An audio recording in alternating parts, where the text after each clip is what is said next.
할렐루야. 우리가 신앙생활하면서 늘 하나님은 누구실까라는 그런 생각을 늘 갖고 있잖아요. 우리는 이런 물음을 가지고 신앙생활을 합니다. 성경은 이 물음에 대해서 창세기부터 요한계시록까지 일관되게 하나님은 누구시라고 할까요? 사랑이시라고 말씀하고 있습니다. 특별히 오늘 읽은 요한일서 4장 7절에서 8절에 정확하고 분명하게 말씀하고 있는데 다시 한번 읽어보겠습니다. 요한일서 4장 7절에서 8절까지입니다. 자, 시작. 사랑하는 자들아, 우리가 서로 사랑하자. 사랑은 하나님께 속한 것이니 사랑하는 자마다 하나님으로부터 나서 하나님을 알고 사랑하지 아니하는 자는 하나님을 알지 못하나니 이는 하나님은 사랑이심이라. 아멘.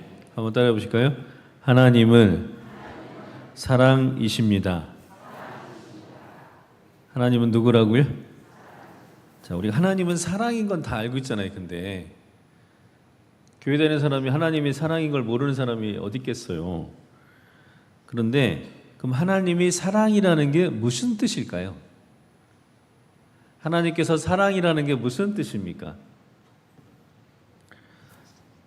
여러 가지 의미가 있지만 저는 성경에서 말씀하시는 하나님의 사랑을 가장 잘 표현한 말은 긍휼이라고 저는 생각합니다.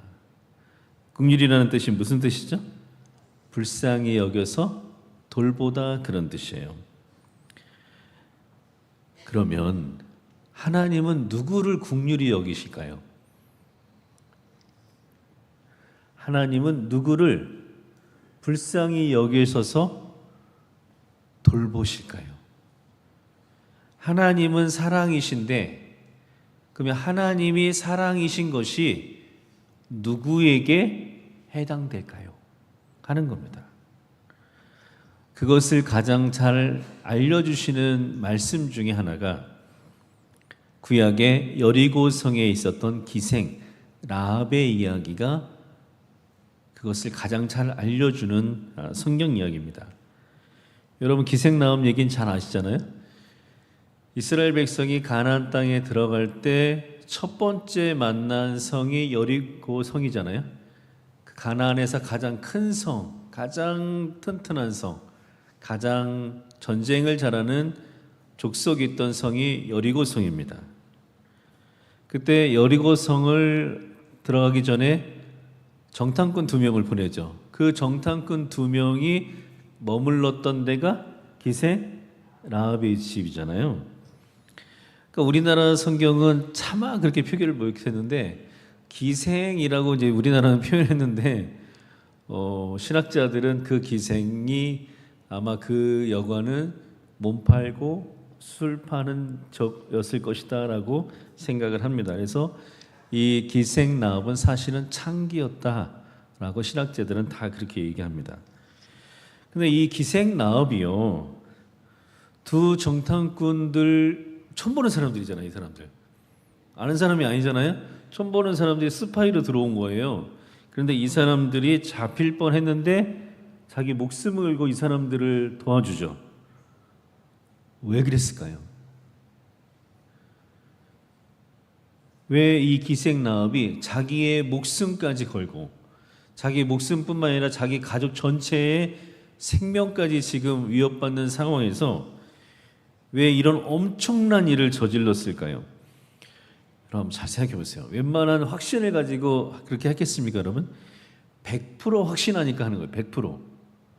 100% 뭔가 있는 거예요. 이 기생 라합이 뭘 알고 있는 거죠. 그렇지 않고서 자기 생명, 자기 가족의 생명을 걸고 이런 할 리가 없잖아요. 왜 기생 라합이 그렇게 했는지는 성경에 나옵니다. 왜냐하면 이 기생 라합은 하나님을 그때 이미 믿은 거예요. 성경 볼까요?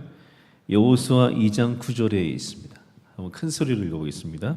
자, 시작. 말하되 여호와께서 이 땅을 너희에게 주신 줄을 내가 아노라.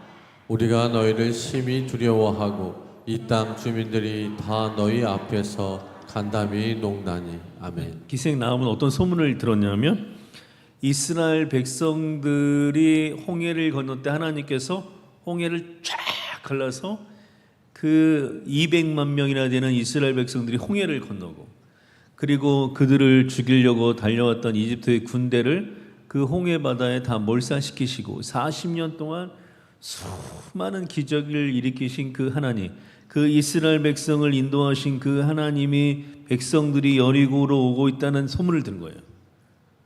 그런데 이 기생 나합은요, 전도받은 적도 없어. 누가 복음을 전한 적도, 하나님 전한 적도 없어요. 그런데 소문만 듣고도 누구를 믿은 거예요? 하나님을 믿은 거예요. 그리고 이 이스라엘 백성은 누구와 함께 계셔요? 하나님과 함께 계시다는 것을 믿은 거예요. 그러니까 여러분, 소문만 들어도, 하나님에 대한 말씀만 들어도 하나님을 믿는 일이 있다는 사실을 우리는 기억을 해야 됩니다. 그래서 하나님은 여리고성을, 여러분 들어갈 때 있잖아요. 당시 전쟁은 어떤 전쟁이냐면 진멸이에요. 진멸. 이게 무슨 말이냐면, 군대가 들어가서 전쟁을 시작하잖아요. 그러면 그 성 안에 있는 생명을 가지고 있는 모든 걸 다 죽이는 거예요. 사람도 한 사람도 남기지 않고. 되게 무섭죠. 무서운 거예요, 옛날에는. 그리고 짐승까지도 생명이 달린 건 다 죽이라 그랬어요. 그런데 그런 일이 일어나는 그런 엄청난 전쟁이, 지금 이스라엘의 60만 대군이 지금 여리고성을 막 밀고 들어가서 다 그런 일을 할 때에 하나님께서 딱 한 명을 구원해 주시는 거예요. 그 사람이 누구예요? 기생나합이에요. 그러면 왜 하나님께서 이 기생나합을 구해 주셨을까요? 그 이유는 딱 한 가지인데, 여리고성의 수많은 사람 중에서 유일하게 딱 한 사람, 누구예요? 기생나합만 하나님을 믿었기 때문에 그래요. 하나님은 누구를 불쌍히 여겨주시고 돌봐주시는지를 보여주시는 거예요.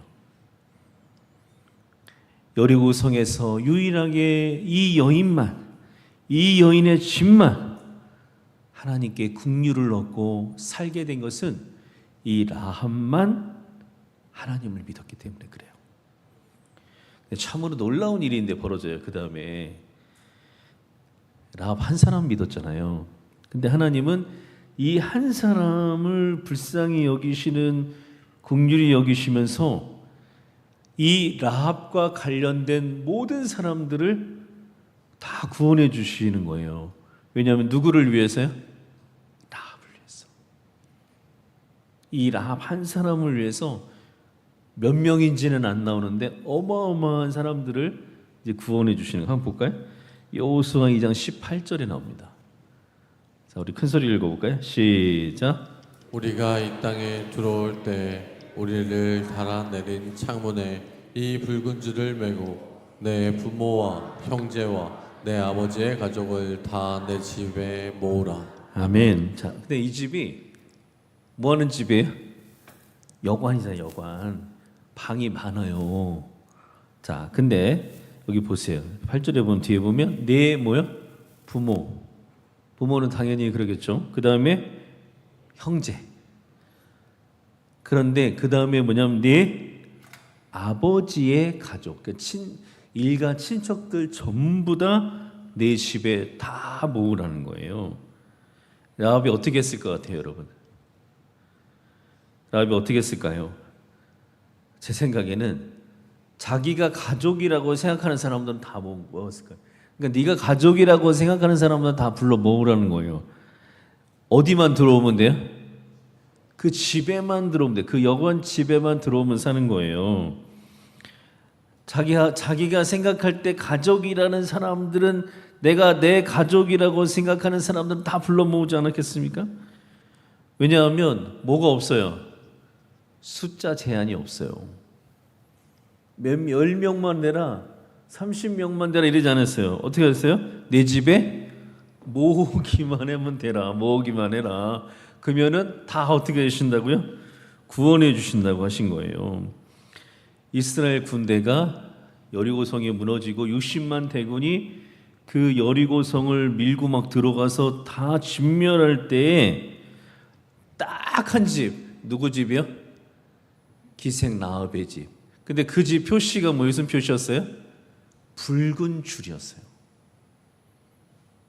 그 붉은 줄 내린 그 집은 이스라엘 군대가 들어가서 다 진멸할 때 그 집만 놔두는 거예요. 왜요? 하나님께서 기생 라합을 불쌍히 여기셨기 때문에 그래요.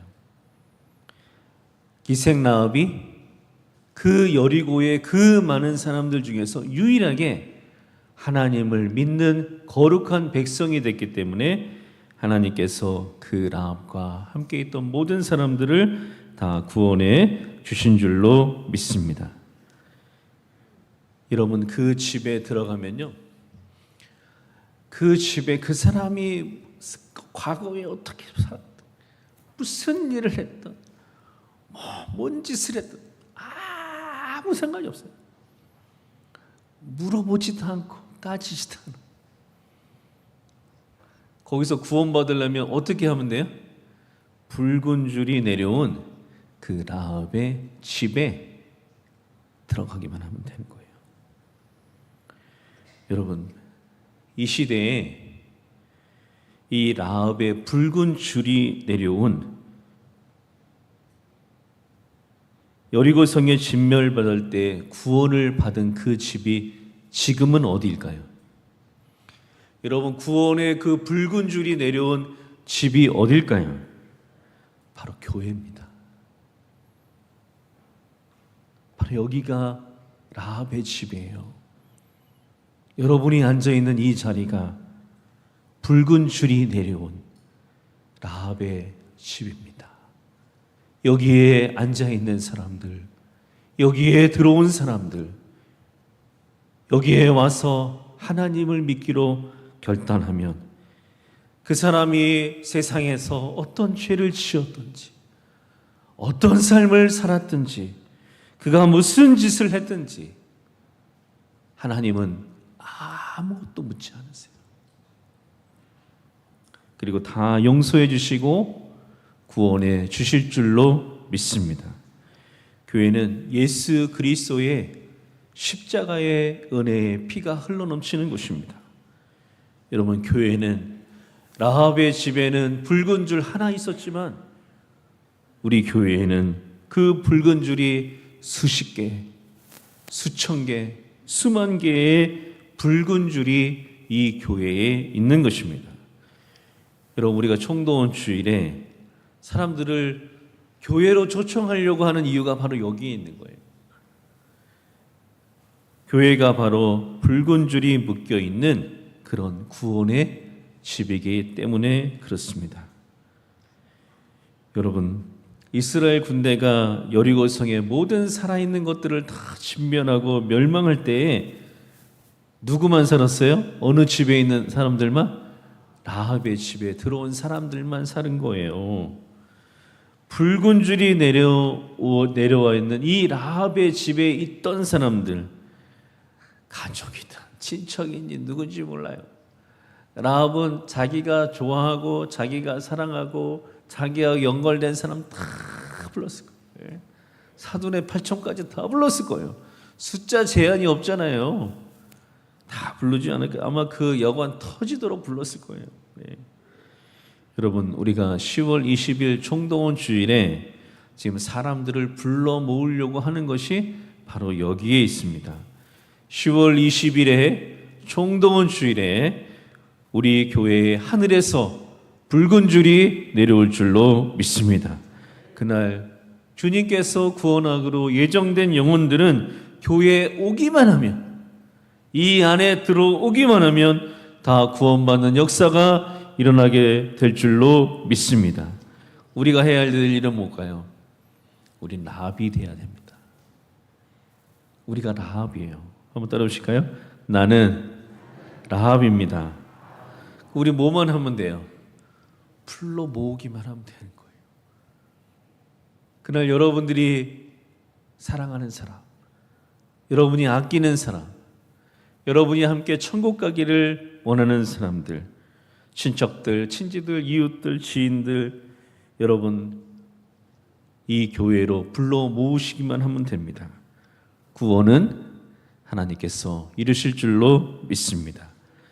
신약 성경에 하나님이 사랑이심을 가장 보여주는 가장 확실한 증거는 예수 그리스도의 십자가입니다. 우리 성경 한번 찾아볼까요? 로마서 5장 8절입니다.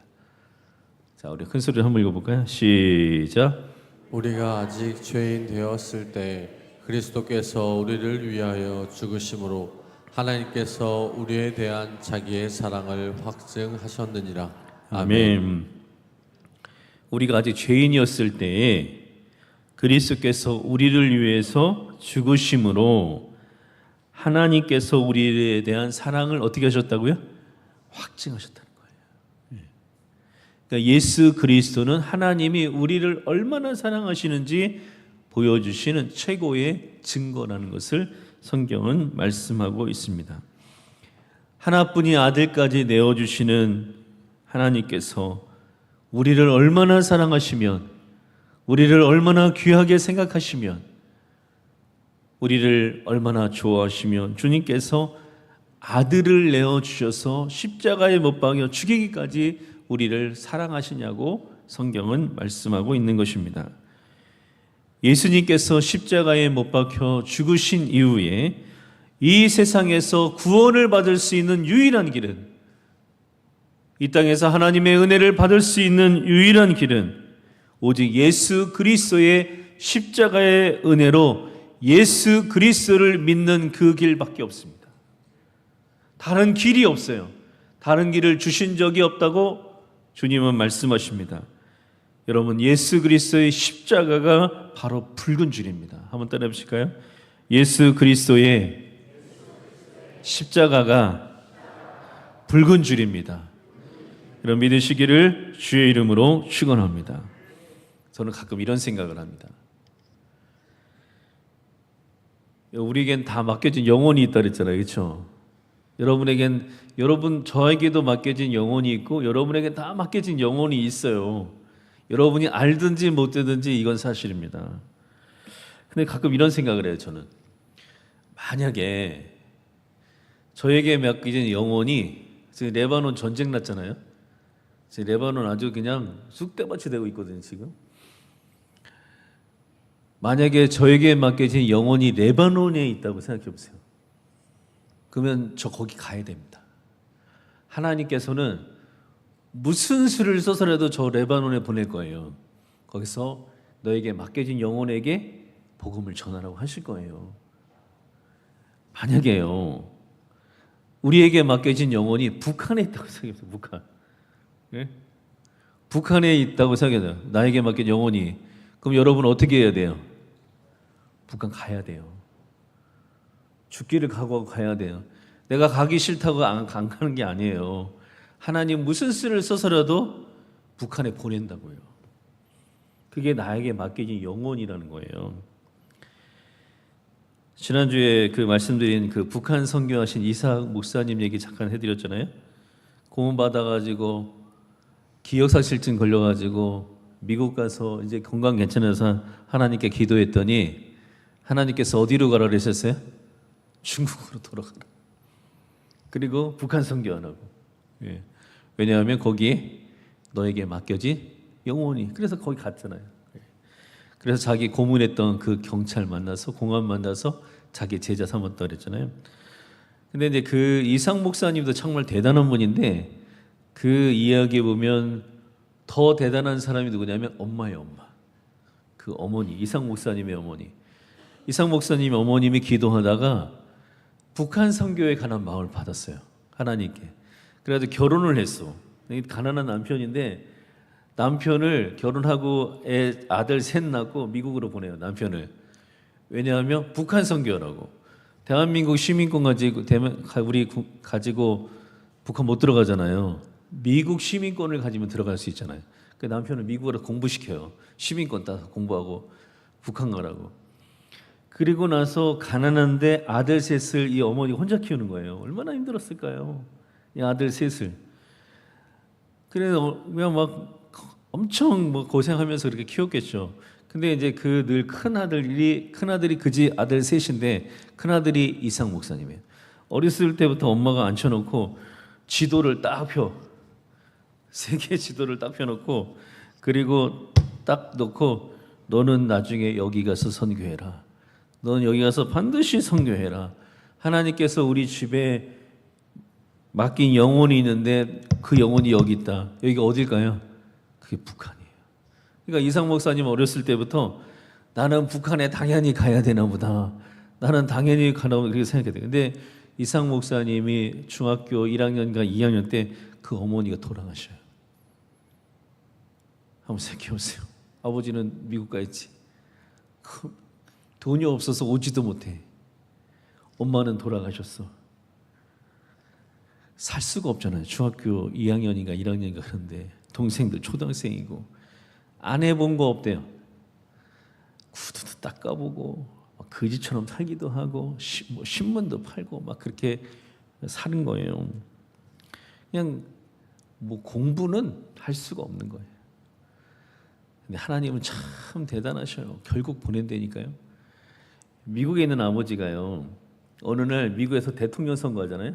대통령 선거하면 캠프에서 여러 가지 이벤트를 하잖아요. 근데 당시에 케네디 2세가 대통령이 나왔더래요. 그때 그 캠프에서 무슨 프로젝트를 했냐면 동양에 있는 어느 한 나라의 가난한 아이들을 장학 재단을 만들어서 그 아이들을 데려다가 홍보하고 그 아이들에게 공부를 가르치는 그 어떤 여러 가지 중에 하나를 그런 프로젝트를 하나 만든 거예요. 그 재단에서 케네디 재단에서. 그래서 이제 그거를 누구를 찾는데 그 아버지가 그걸 알게 됐어요. 그래서 거기 캠프에다 신청을 한 거예요. 우리 애들 진짜 가난하다. 가난한 거 맞잖아요. 예. 더군다나 동양이니까 한국이잖아요. 우리 애들 아빠는 여기 있는데 돈이 없어 가지도 못하고 엄마는 일찍 죽어가지고 매일 그 구두 닦고 신문 팔고 막 거지같이 사는데 이 아이들 여기 딱 맞다 막 이렇게 했는데 처음엔 쳐다도 안 봤다 그래요. 그 아버지가 얼마나 기도했을까요? 예. 근데 어느 날 전화가 온 거예요. 그 장학위원회가 했는데 이 아이들 3명이 뽑혔다는 거예요. 그래서 이 아이들을 비행기표, 생활비, 학교 다니는 대학 졸업할 때 모든 돈을 이 장학재단에서 후원하기로 결정했다는 거예요. 할렐루야.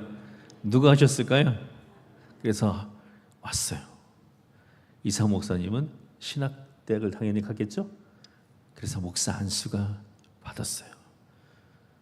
그리고 그 와중에 뭘 받았겠어요? 미국 시민권을 받았어요. 바로 중국 간 거예요.